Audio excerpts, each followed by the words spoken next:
So basically, they were just having they were doing a show to no one. So unfortunately, there was no one around to see how stupid they looked.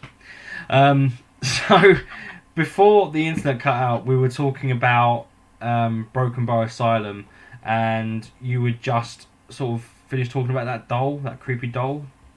Mm-hmm. And how I was going to do special experiments on her. Yeah. And then I was saying it was crazy how like popular we suddenly became in like that.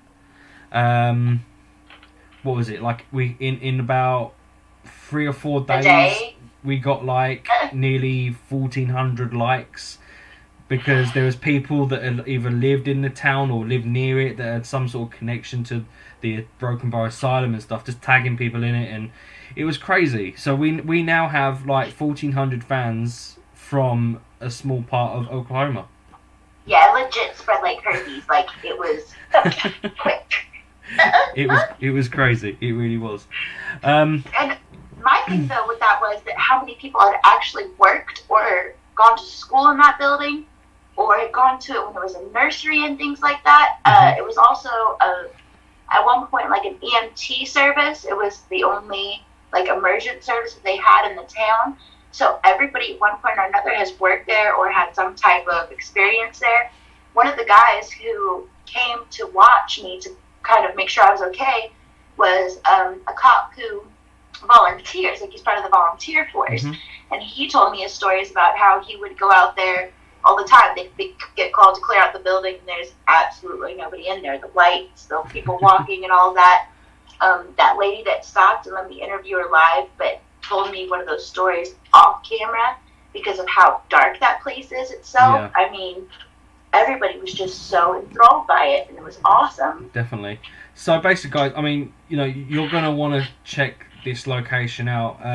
Like I said, I'll check the schedule and see if we can go live on Paranormal Warehouse from this place. If not, it would be later on, or it would be on the American Ghost Hunter show page.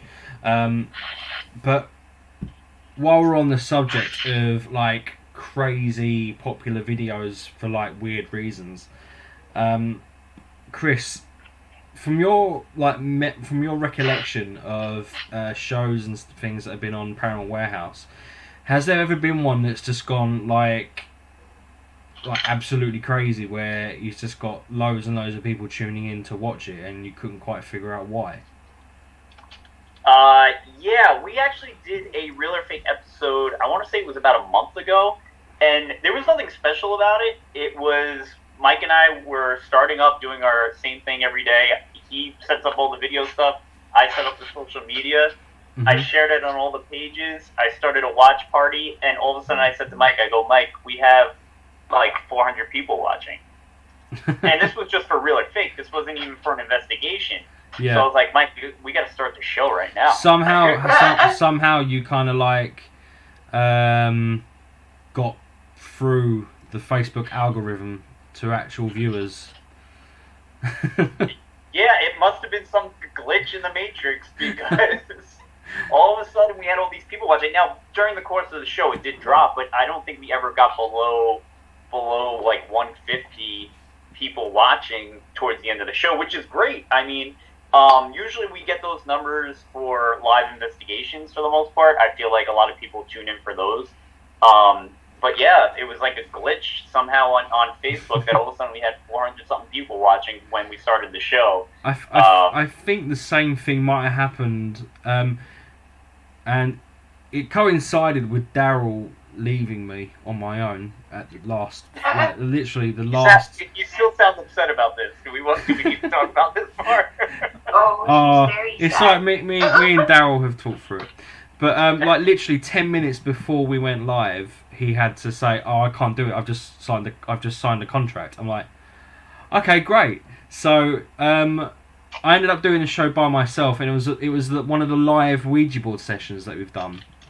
Which we will be doing another one, and that shit was crazy. It was mental. I think overall we had like 15,000 people tune in and watch it, and I'm like, that was just live. That How? wasn't even like the number accurate. That was a live number. I was like, how has that happened? And I was like, the first show I've done without Daryl, and it gets the best ratings we've ever got. Did you write him and tell him I don't need you? You're good. Oh no, he was watching. He was fully aware of it. It was like, yeah, he messaged me straight after saying, because at first it was like at like 12,500 roughly, and he was like, dude, the show you just did's got like 12,000 views, and I was like, fuck off.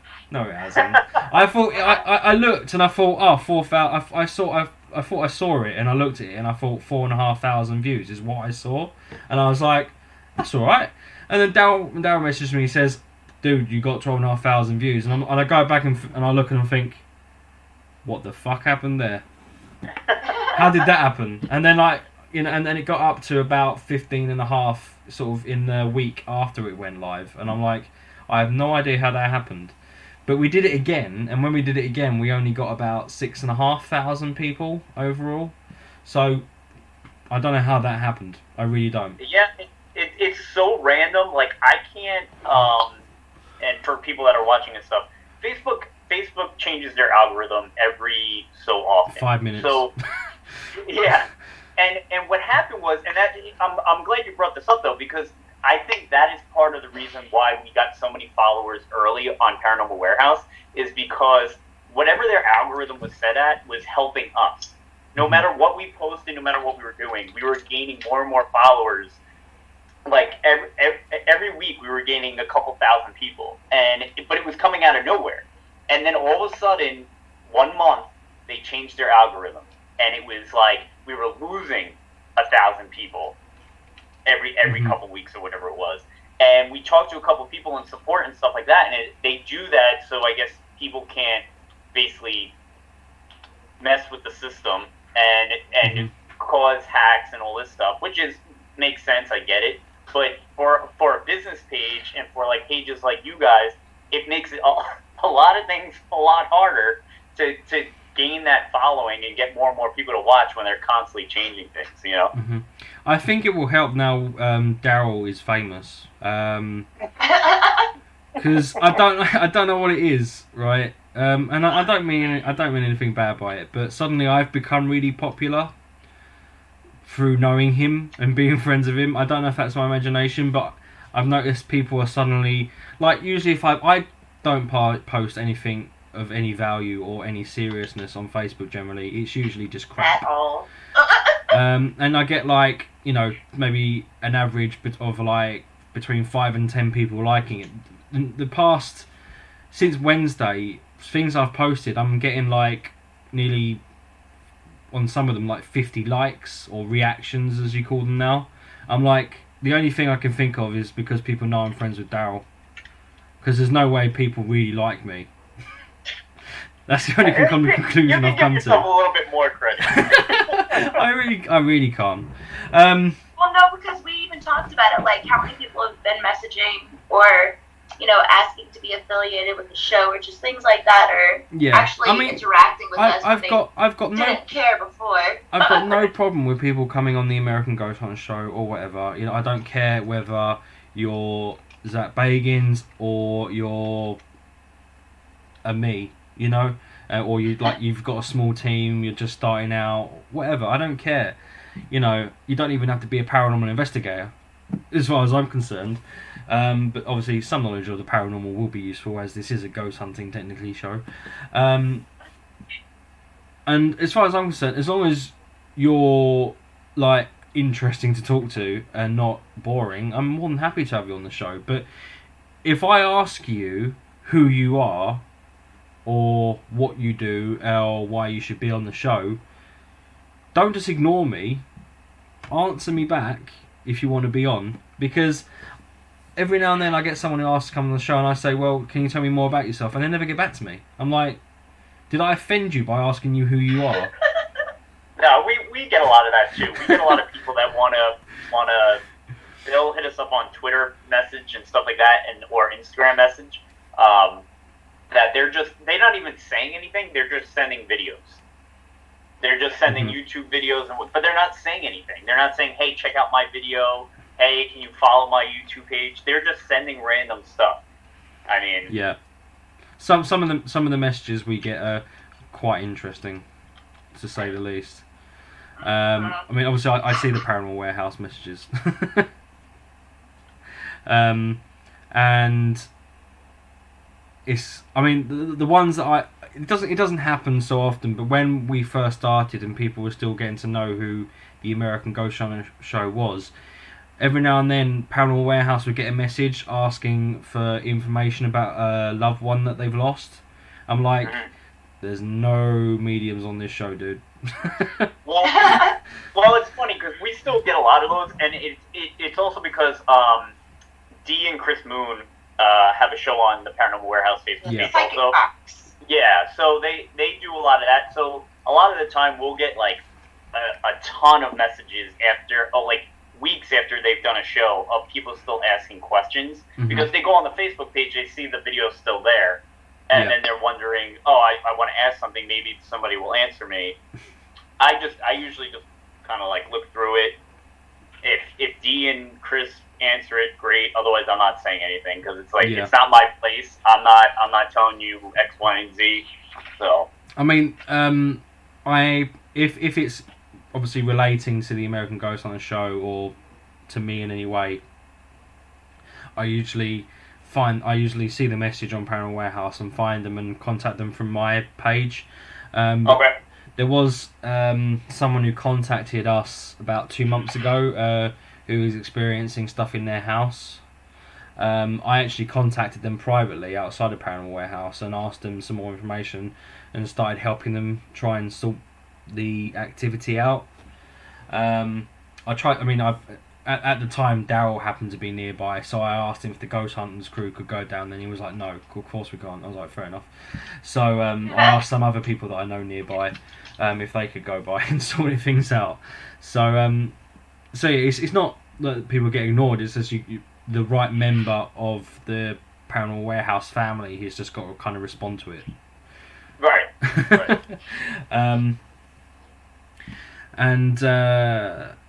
So sorry, I'm keeping up with the comments. That's fine. So does Mike actually do anything? Does Mike actually do? Actually, Mike does. I'll be completely honest, and I could easily sit here and toot my own horn, but Mike legit does probably 98% of everything that happens in Paranormal Warehouse. He just gave me the impression that you do everything. No, listen, man. Like I am the social media person, but like when it comes to Instagram, Twitter, and Facebook, but Mike is like the everything person. Like he sets everybody up with like live streaming on the pages and everything else. He sets everybody up with like guidelines and this and that, and like people that even didn't know how to live stream before, like that wanted to do live investigations on our page. Mike would sit down on the computer and walk through with them how they need to set everything up. We've sent because a lot of times a lot of locations have Wi-Fi issues. So Mike even bought a hotspot a couple years ago so that people, and our idea was anytime somebody's doing a live investigation, Mike's going to mail this hotspot to them so that they could at least use the hotspot while they're in this location. And like Mike does all the editing to all our videos. I mean, all the Facebook stuff when it came to monetization and all this stuff, which is what we're going to email everybody about after the show tonight. That finally happened, and Mike made all that happen. Like, Mike was contacting people from God knows where, trying to figure all this out, and he really puts in the time. Like, I was Skyping with him last night, and it was after 1 o'clock his time. And he has a baby that's under a year old, you know, and he woke up at 11:15, met me on Skype, and we went through a bunch of stuff that we want to go through and everything else. So, I mean, he is 98% of Paranormal Warehouse right there.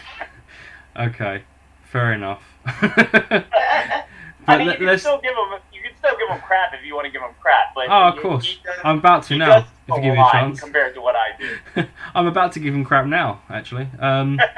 So when he cut off his hair, did you miss it as much as I did, or was that just me? Actually, I think the new haircut looks phenomenal, to be honest with you. I missed the top knot. Listen, I've known Mike. Mike had dreads at one point. I've known Mike when he had dreads. My goodness. Oh God, I want to see him passing the Dutchie on the left-hand side so bad. But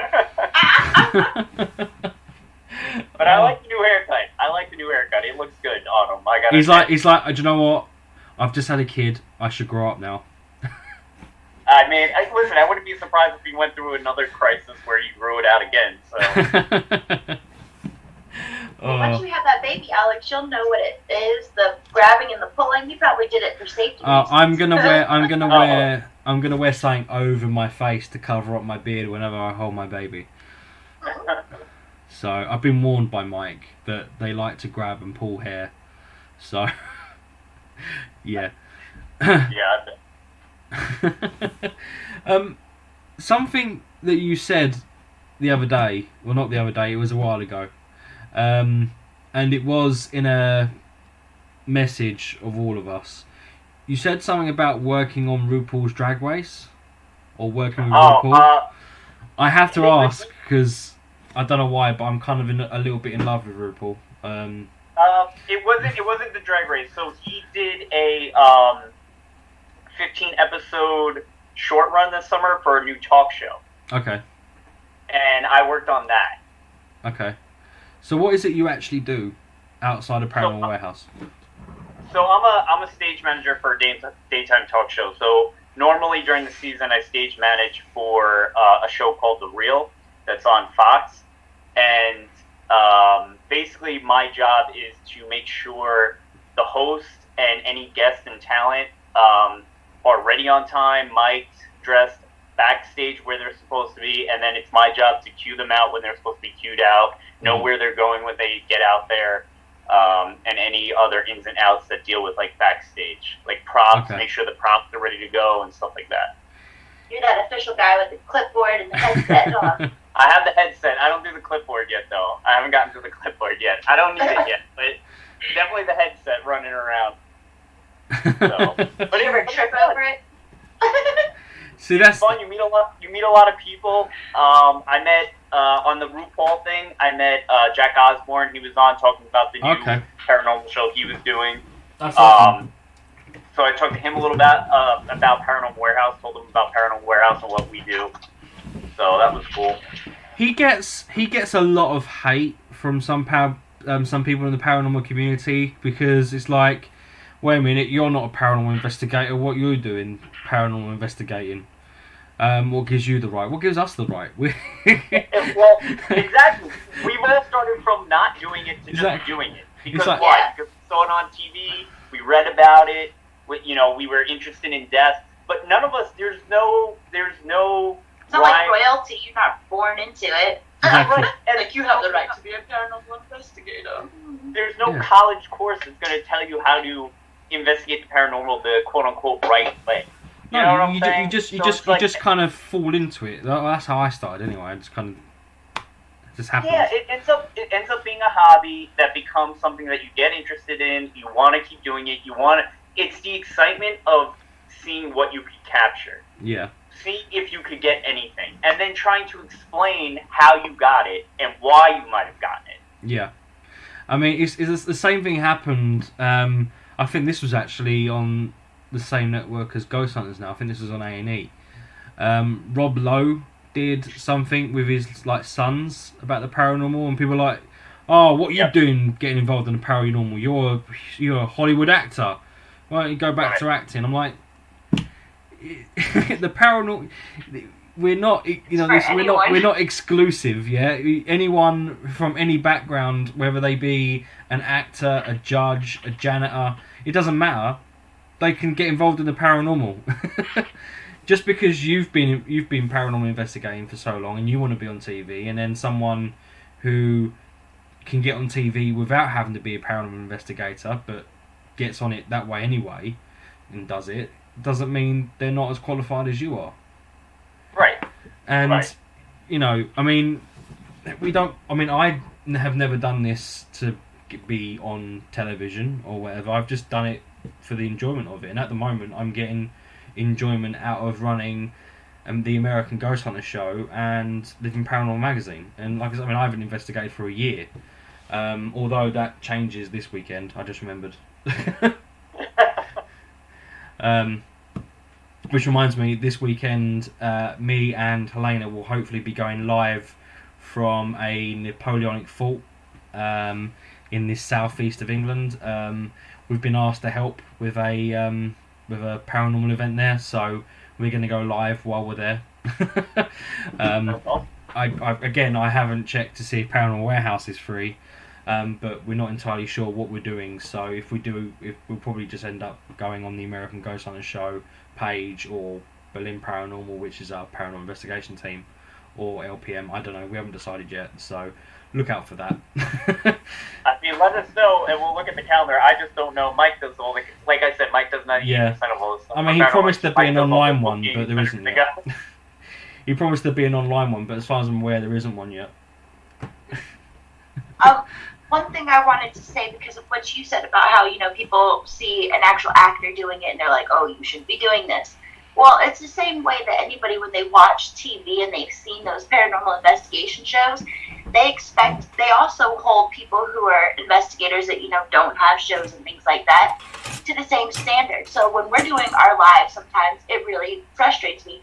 That's why I'll stop looking at the comments and just let you tell me what's necessary. Because some people will be like, go ahead and get something already, or why haven't you caught anything yet? And it's like, okay, well, if you want to see a real investigation, sit here with me for the next 4.5 hours while either nothing happens or while the spirits get used to me and try to communicate. Like, it's not always just going to be instant. And I'm not going to sit there and give you, like, oh my God, what was that? Jump scares and shit. I'm not. It's not worth it. But people, again, watch it and you're like, oh, this is so boring. Yeah, and then when stuff, but it's a catch-22 because when stuff does happen, people go, "Oh, it's fake." So thank you. You can't win. Never. Exactly, you can't win. You can't win, and that's why I say half the time, don't even engage. Don't even engage. Engage with the people that actually care about what you're doing, and knowing that you're doing it for the right reasons and you're doing it the right way. That you're not faking a door opening up or something getting flown across the room just to have views on Facebook or YouTube or whatever. And that's why I like being alone, though, is that, I don't have anyone else who can be in the background, like, accidentally making noises or, doing stuff for me. So, I mean, like, I'm sitting in a room all by myself, and then you see in, like, another room something get thrown, or you see, like, something start moving, and it's like, oh, shit. And, I mean, you guys have seen me with, like, the tech stuff. If you've watched my podcast or anything I do tech-wise, I'm not that savvy when it comes down to that type of shit. So, like, I'm not using, like, wind machines to blow and the creepy haunted house effects. It's just like, if shit happens, it happens. If it doesn't, it doesn't. But they just love fucking with me. Well, they sure do. What you just reminded me of, have you ever watched the one show, I forget what it's called now, but they, like, capture the ghosts in boxes and stuff? Is that, Ghostbusters? That's, no, I think that's the Tennessee Wraith Chasers. Yes. And one time I was watching that, and they had, like, a glass box, and they were, like, trying to get the spirit in the box, and then they took it outside, and they released it, and in my head, I was just like, the views we would get if we did dumb shit like that. You know what I'm saying? Because people would tune in just to see us act that stupid.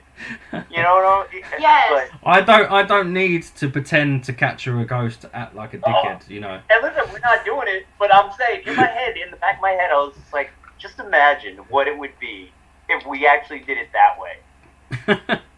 But the thing is, there's talking about that too. The actual cost of it.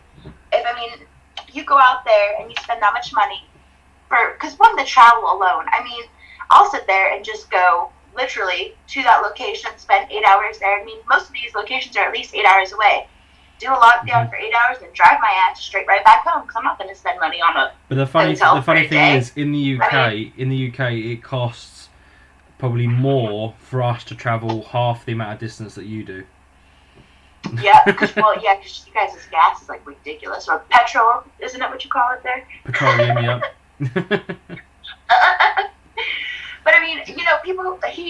He brought up a good point though. A lot of people who do it like that, who either are just so exuberant in what they do that you can definitely tell it's fake, but people love that crazy value of it. Mm-hmm. That they get paid for that. Their YouTube channels are monetized. We were talking about that nun, the guy who used the actual picture of the nun from the fucking nun movie. Was this a guy who does urban exploring? Yes. Yeah, he's a prick. That guy. Oy. But it's so weird because every single person, and it literally pains me to watch the comments in those YouTube sections. Yeah. Because it was like, oh my god. Because these people. Fucking serious. Because these people don't really know what paranormal investigating is about, and the person that's doing these videos doesn't either. He's just bought some stuff off eBay and is just using it based on how he's seen it on TV. You know, and like I said, anyone could be a paranormal investigator, but there's a difference between being a proper paranormal investigator and like a vegan paranormal investigator. Well, that's what blows my mind. Like you just said, like they go on eBay and they go on these websites, these paratech websites that are selling this equipment that nobody knows how this works. Nobody knows, but they're paying thousands of dollars.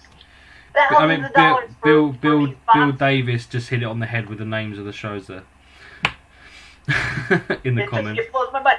Now, Mike and I, when we investigate, honestly, we take digital recorders, night vision camera, a regular digital camera, and that's pretty much it. We used to do the spirit box. We don't do the spirit box anymore. We used to do the Ovilus. We don't do the Ovilus anymore. Because to us, we were like, one, we don't know how really... We think there's just a dictionary in there that's just going through. When it hits an electromagnetic field, it throws out a word.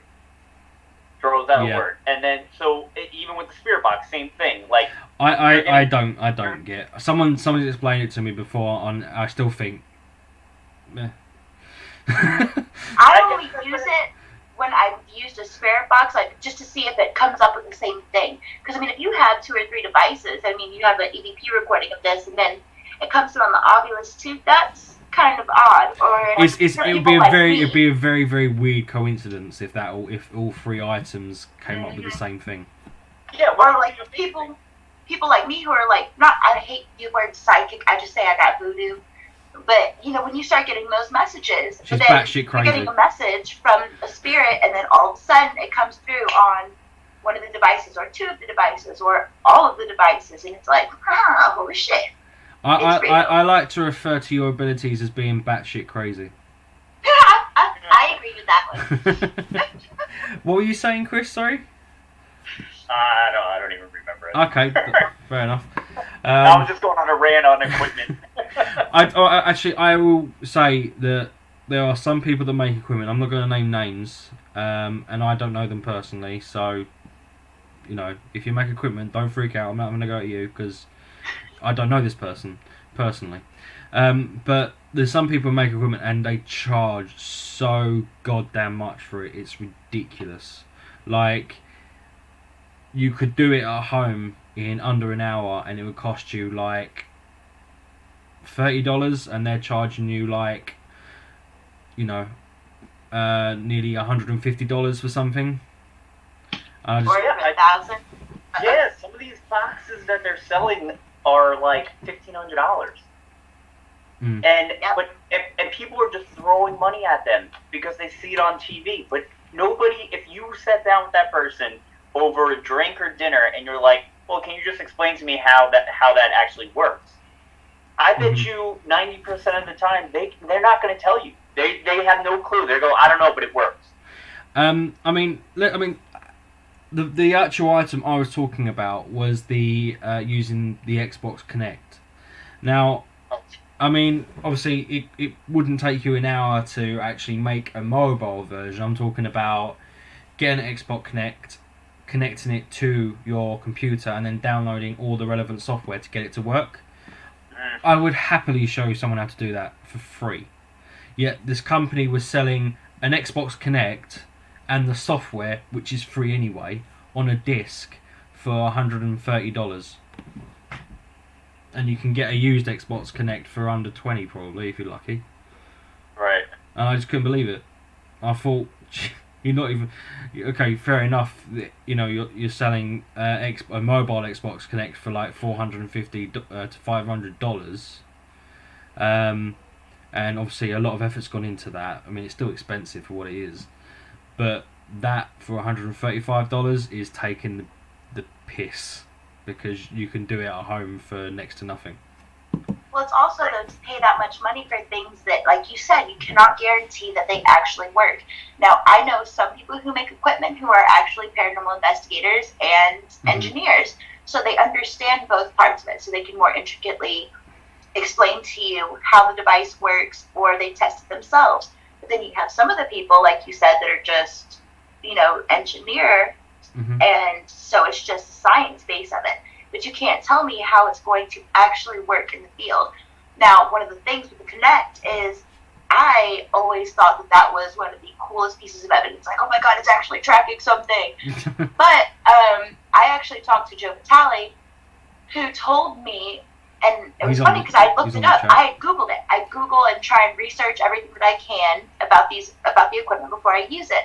No one had ever told you, and you can't really find articles about the fake mapping that the 360 does, that if it's a chair or a pole or something, it will actually map it as a figure. And if you're using a mobile version, it's more likely to happen. That's why whenever I use it, I use a static version, and I only ever use it if it's in a fairly empty room.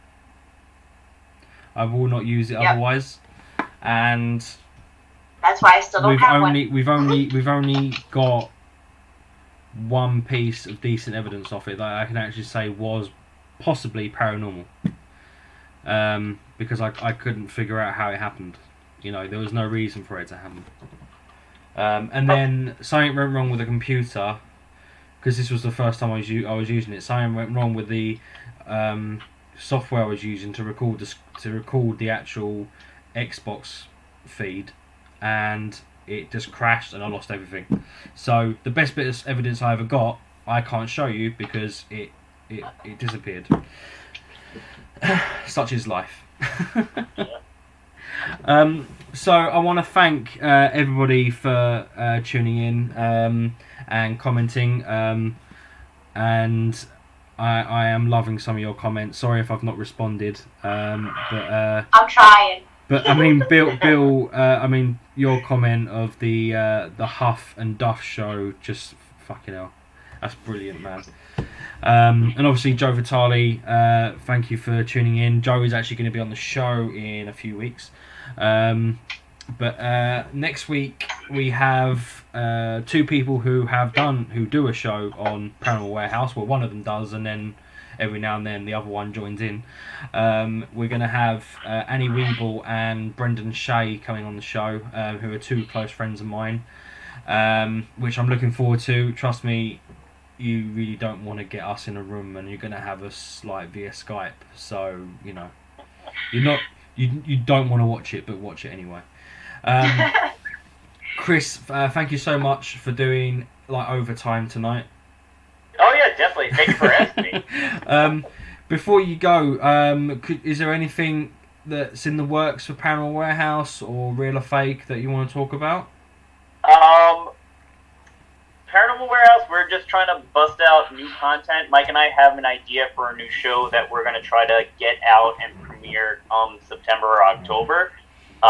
It takes a little bit more planning than what we're used to, but I feel like it's very different from what everybody's used to, with a paranormal twist. So I feel like it'll be a really good show, but that's gonna be more September or October right now. Okay, no problem. But it sounds very intriguing, so I might have to try and get you to tell me what it is off camera. He loves getting people's secrets. Yeah, I do, and I sell them to the highest bidder. We'll say it's a little bit cooking and a little bit paranormal. See, apparently there's a show coming out like that on actual TV. Something. Now we're not doing it. So I've been told. I don't know how reliable the source is. All right. Well, hopefully we get ours out there before. But no, that sounds very intriguing. I mean, you got my attention. I mean, who's going Just to by be the who's going to food. be Gordon Ramsay? Who's going to tell the other one to go fuck off and learn how to make soup? I can cook, in case you want to fly me out there. So, what was I going to say? Hang on. Yep, that's what I was going to say. So during the week on Wednesday, it would be a week to the day that all the news came out about ghost hunters and Daryl being on the show, yada yada yada. So Daryl is going to be on our Facebook page to answer your questions about the new reanimated version of Ghost Hunters, as I say. I don't call it the reboot, I call it the reanimated version because it has come back from the dead. So Daryl's going to be answering your questions about the new Ghost Hunters. You can find out what it's like to work with Grant, find out what the new team's like, some funny moments while he's been on the road. But obviously, he can't tell you what kind of evidence they got. He can't really talk too much about the equipment, but I do know that compared to previous Ghost Hunters, they're using like quite high tech stuff. So yeah, it's going to be good, guys. So tune in Wednesday on the American Ghost Hunter Show page at 7 o'clock Eastern Standard, and find out what he's up to. And then, like I said, this time next week, I'll have Annie Weeble from Are You Weebs and Brendan Shea, who does stuff with Annie, obviously, on the show, and it's just going to be chaos. So you're going to want to tune in. Thank you, Chris, for coming on the show. I really appreciate it. It was a lot of fun. And Ashley, thank you for coming in today at the last minute. I wanted to tell people about Broken Bow Asylum. So guys, on the 19th of July, it was the 19th, wasn't it? Yep, 19th and 20th. Yep, 19th and 20th. If you live in Oklahoma or you know about Broken Bow Asylum, contact us and we'll put you in touch, so you might have a chance to investigate it.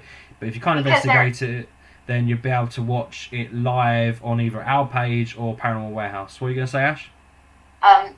Because there's a limited number of spaces, because this place is, one, so big, I don't want to sit there and have people try to roam off and, get into things, especially in that area. Apparently it's pretty sketchy.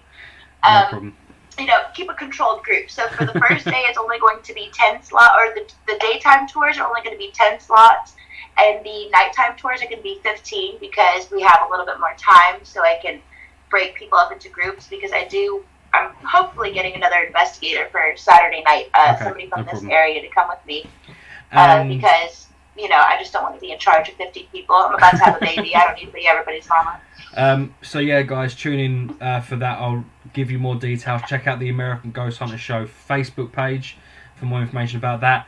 And also, like I said, me and Helena next week are going to be investigating at a secret location. You'll find out more about that close to the time. Saturday next week. And and the American Ghost Hunter Show is on Instagram now, so go check that out. And also Paranormal Warehouse, Profoundly Paranormal. Daryl is on Instagram. Go and find me as well if you want, whatever. Thank you for everyone for tuning in. Sorry about the break halfway through. Sorry that this has been probably the longest goodbye in fucking history. But peace out.